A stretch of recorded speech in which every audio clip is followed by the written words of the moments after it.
बात कुछ साल पुरानी है। मेरा गांव, जो एक छोटा सा और बेहद शांत गांव था, वहां रात के अंधेरे में अचानक अजीब घटनाएं होने लगी। लोग कहते थे कि एक प्राणी रात में गांव के बाहर के जंगलों में घूमता है।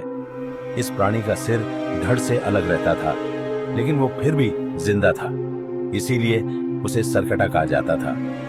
गांव में अंधेरा होते ही लोग अपने अपने घरों में बंद हो जाते थे। बाहर निकलने की हिम्मत किसी की नहीं थी। कहते हैं कि अगर किसी की सरकटा से मुलाकात हो जाए तो वो कभी भी जिंदा वापस नहीं आता।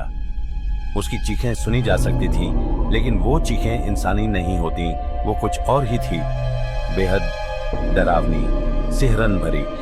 अब मैं आपको एक असली घटना सुनाता हूं जो मेरे दादाजी के समय की है। मेरे दादाजी ने खुद इस घटना का सामना किया था। उस समय गांव में रामू नाम का एक आदमी रहता था। रामू थोड़ा बहादुर किस्म का था और उसे इन भूत प्रेत की कहानियों पर ज्यादा विश्वास नहीं था। एक रात जब गांव के सारे लोग सो रहे थे, रामू ने फैसला किया कि वो इन कहानियों की सच्चाई खुद जाकर देखेगा। उस रात आसमान में बादल छाए हुए थे। गांव के बाहर वाले पेड़ों के झुंड से अजीब सी आवाजें आ रही थीं। रामू एक टॉर्च लेकर जंगल की ओर चल पड़ा। जैसे ही वो गांव की सीमा से बाहर निकला, उसे एक ठंडी हवा का झोंका महसूस हुआ। वो आगे बढ़ता गया और कुछ देर बाद उसे ऐसा लगा कि पेड़ों के पीछे कुछ छुपा हुआ है। रामू ने टॉर्च की रोशनी उस तरफ डाली और जो उसने देखा वो उसके होश उड़ाने के लिए काफी था। एक आदमी, लेकिन उसका सिर नहीं था।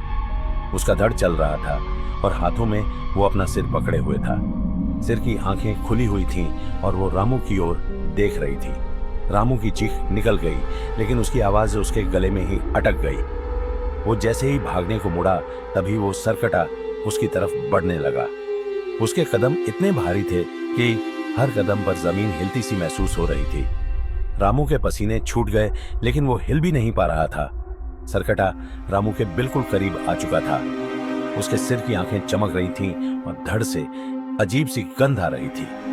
तभी अचानक सरकटा का सिर उसकी जगह से अलग होकर हवा में तैरने लगा।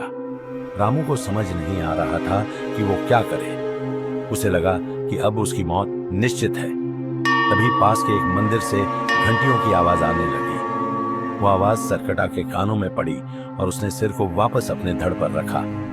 उसके बाद वो अचानक से गायब हो गया, जैसे वो कभी वहां था ही नहीं। रामू किसी तरह गांव वापस भागा और उसने पूरी घटना गांव वालों को बताई। उसकी हालत इतनी खराब हो गई थी कि वो कई दिनों तक बीमार पड़ा रहा। उसके बाद उसने कभी भी रात में बाहर जाने की हिम्मत नहीं की।